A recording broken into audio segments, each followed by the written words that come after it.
반갑습니다. 세무사 시험의 기술적 분석입니다. 먼저 세무사 2차 시험을 보고 나서 좀 가족들이랑 오랜만에 맥주 한잔 했습니다. 좀 편안한 상태에서 영상을 찍어보려고 하는데요. 일단은 시험 자체는 전체적으로 주제 자체 선별에 대해서는 거의 완벽했다, 라는 생각을 했습니다. 뭐 분할이나 아니면 재고 매입색, 재고 납부색, 이쪽 부분 빼고는 대부분 사실 예측한 대로 나왔다고 생각합니다. 특히 공부한 대로 잘 나왔고요.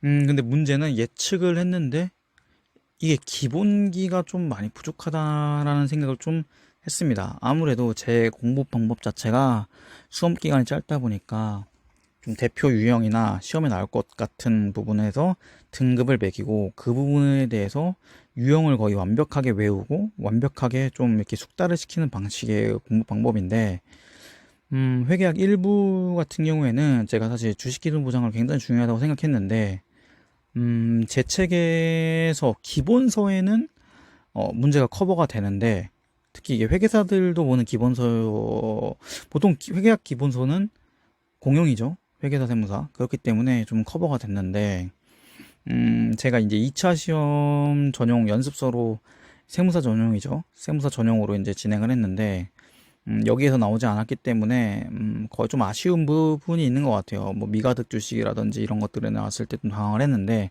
그 수익 부분도 마찬가지라고 생각을 했습니다. 좀 응용하고 새로운 게 나와서 이렇게 좀 당황을 했던 것 같은데, 근데 전체적인 주제, 세법학 2부까지 뭐 전체적, 즉 회계학 1부부터 세법학 2부까지 전체적인 주제나 흐름의 선별에는 정말 손색이 없을 정도로 잘 찝었는데, 문제는 뭐냐, 그걸 네가 할 수 있냐, 즉 제가 할 수 있었냐는 조금 다른 문제였다라고 생각했습니다. 왜냐면 제가 제일 좀 당황했던 문제가 회계학 1부에 이제 물음 2번, 문제 1의 물음 2번, 수익인데 그거 막상 손이 안 가더라고요. 그리고 원가 관리 회계, 이거 분명히 이거 쉬운 문제인데 이 왜 이렇게 이거 가지고 단일 배분율법, 이거 왜 이렇게 이거 가지고 좀 시간을 많이 끌었는지, 이게 확실히 좀 개념이 안 돼 있구나 내가 라는 생각을 좀 많이 했습니다.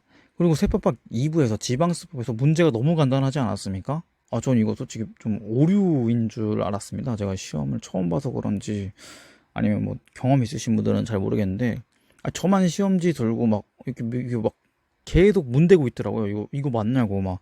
심지어 저는 좀 손 들고 이거 다 문제 다냐고 그 담당관한테, 그 감독해 보시는 분들 있잖아요. 그 감독하시는 분들한테 그냥 제가 물어봤어요. 이거 다 준 거 맞아요? 그래서 그분이 확인하시더라고요. 맞다고. 그러니까 좀 그 정도로 문제가 짧아서 좀 당황을 했습니다. 그 내용을 보니까 뭐 주제 자체는 제가 이전에 올렸던 영상 보시면 알겠지만 그 안에 이제 S 플러스급들은 잘 출제가 됐습니다. 근데 이게 막상 쓰려고 하니까 이게 생각보다 생각이 안 나더라고요. 왜냐면 뭐 다 똑같은 입장이었던 것 같습니다. 뭐 세세하게 막 뭐 1200만 원, 뭐 면세, 과세 이런 거 외우는 게 사실은 쉽지 않습니다. 조특법이 조문이 비슷하고 또 이 조문 저 조문 같고 저 조문 이 조문 같고 취지가 이게 저거 같고 막 이렇게 하다 보면 또 이렇게 좀 어려울 수 있으니, 또 결국엔 이게 말이 길었지만, 공감대를 형성하기 위한 말이 길었지만 결국에는 그냥 주제는 잘 찝었는데 그냥 제가 못한 게 아닌가라는 생각을 했습니다. 그래서 이럴 때 방향을 좀 여러 가지로 잡아야 되는데요. 기본적인 방향은 좀 기본서로 오히려 가야겠다는 생각을 좀 했습니다.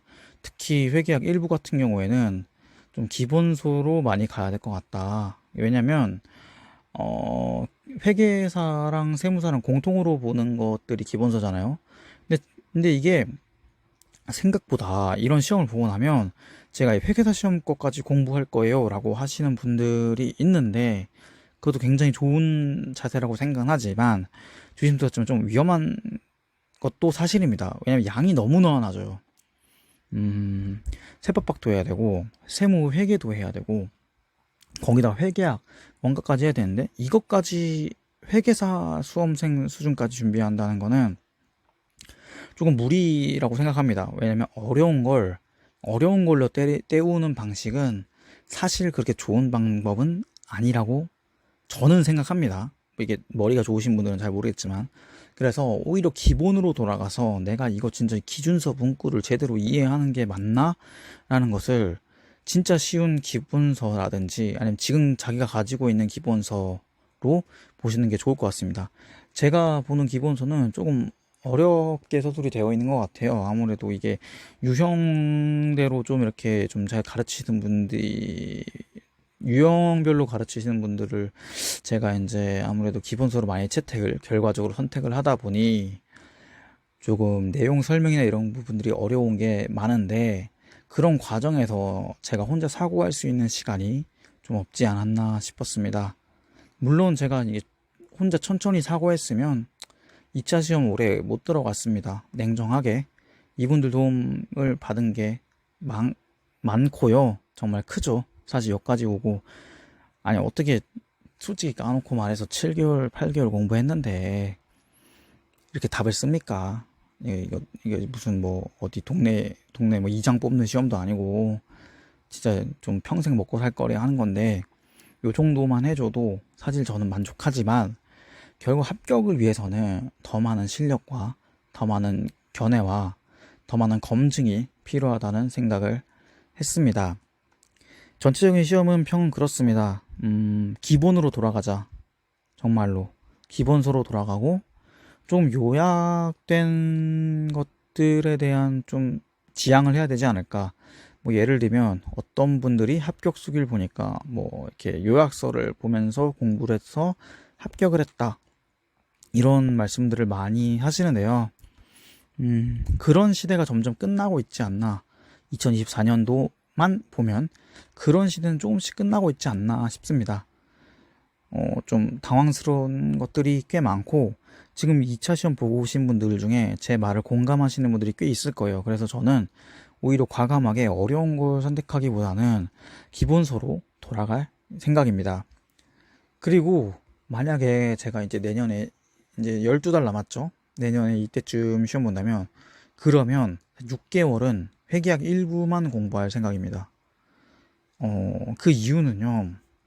1교시가 조금 이렇게 좀 망한 것 같으니까, 와, 이게 사람이 멘탈이 생각보다 많이 부여지더라고요. 특히 회계학 2부까지 어려워 보이니까, 야, 내가 이거 세법학 왜 외웠지? 라는 생각이 순간순간 들더라고요. 이거 1교시, 2교시에서 아웃이면 내가 이거 세법학 왜 외웠지? 라는 생각이 많이 들더라고요. 근데 또 이게 보니까 세법학 1부와 2부는 여러분들이 어떻게 느꼈는지 모르겠지만 생각보다 주제들이 구석에서 나오진 않았다. 뭐 물론 제 기준에선 소득세법은 거의 소설을 쓰긴 했는데 그것도 제 능력의 부족이지 뭐 굳이 못 준비할 주제까지는 아니었다고 생각을 합니다. 냉정하게 얘기해서. 그럼에도 불구하고 이런 얘기를 하는 것은 그만큼 이제 세무사 시험에서는 회계학이 굉장히 중요해졌다. 시험 합격뿐만 아니라 멘탈 관리에서 라는 생각을 했습니다. 그리고 앞으로 이제 좀 방향에 대해서 얘기를 해야 되는데요. 제가 이렇게 조금 주저리 말하는 것도 이게 잘 들어주시는 분들도 있고, 이탈에 대해서 이제 뭐 하시는 분들도 있지만, 기본적으로 이제 1차 베이스로 갈 겁니다. 그런데 2차에서부터 1차로 오는 과정을 보여드릴 겁니다. 이게 무슨 말이냐면요. 제가 이제 어떤 일을 하든지 항상 끝부분에서 원점으로 돌아오는 걸 굉장히 좋아합니다.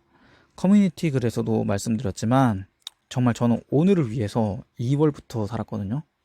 그러니까 이 8월 10일에 내가 어떤 모습으로 시험장에 들어가는 것을 정해놓고 그거에 따라 난이도를 나누고 공부를 하고 그에 따른 필요한 재료들이 무엇인지 찾았고, 그리고 2월에는 뭘 했고 3월에는 뭐 했고 4월에는 뭐 했고 이런 식으로 시간 관리를 굉장히 했었는데, 이런 과정들에 대해서 자연스럽게 유튜브에서 녹여보면 어떨까 라는 생각을 했습니다. 그게 더 많은 분들에게 영감을 줄 것 같고 많은 분들과 함께 열심히 공부하는 방법이라고 생각을 했습니다.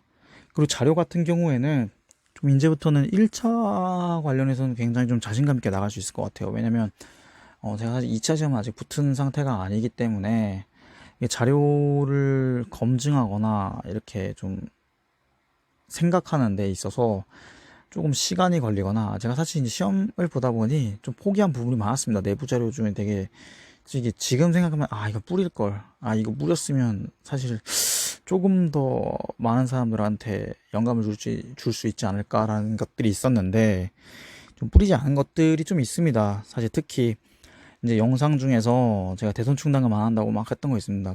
그런 것들도 사실 저는 기부금, 대손 충당금, 임의 충당금이라든지 이런 거 안 나올 거라는 약간의 확신이 있었거든요. 근거가 있었고 확신이 있었고, 그냥 그 느낌이 아니라 뭐 단순하게 뭐 작년에 안 나왔으니까 올해는 안 나오지 않을까 이런 게 아니라, 실제로 그 패턴을 분석해 보니까 요건 안 나올 것 같다는 좀 확신이 들었죠. 그래서 제 책 보면 대손 충당은 되게 깨끗합니다. 그래서 애초에 사실은 거의 공부 안 했고, 중간중간에 뭐 그 결산 조정 사항이나 신고 조정 사항 문제에서 나오는 거 있잖아요. 뭐 대손세액 공제라든지 그런 데에서 나오는 것들만 조금 받고 안 받습니다. 기부금도 안 받어요. 그거 안 나올 것 같아서.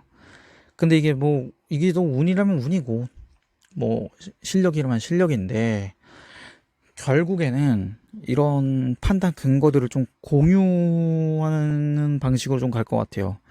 그래서 카페나 이런 데에서는 좀 이렇게 활발하게 활동할 예정입니다. 특히 1차 같은 경우에는 제가 조금 그래도 나름 100 며칠 공부했죠. 그래도 100 며칠 공부를 하고, 뭐 그게 높은 점수는 아니지만 그래도 합격은 했으니, 좀 이렇게 그런 부분에서 도움을 줄 수 있는 방안은 굉장히 많을 것 같습니다. 문제는 체력이죠. 제가 아무래도 지금 체력이 아주 많이 망가져 있기 때문에, 빨리 체력을 회복하고 머리를 한번 써보고 같이 공유하고 또다시 열심히 해야 될 것 같습니다. 방법이 있습니까? 오늘 힘든 건 오늘 끝났습니다. 여기까지 잘 들어주셔서 너무나도 감사드리고, 정말로 고생하셨습니다. 좀 주저리 얘기하느라 많은 분들에게 좀 두서 있게 얘기해야 되는데요. 오늘은 왠지 그러고 싶지 않았습니다. 감사합니다. 세무사 시험의 기술적 분석이었습니다.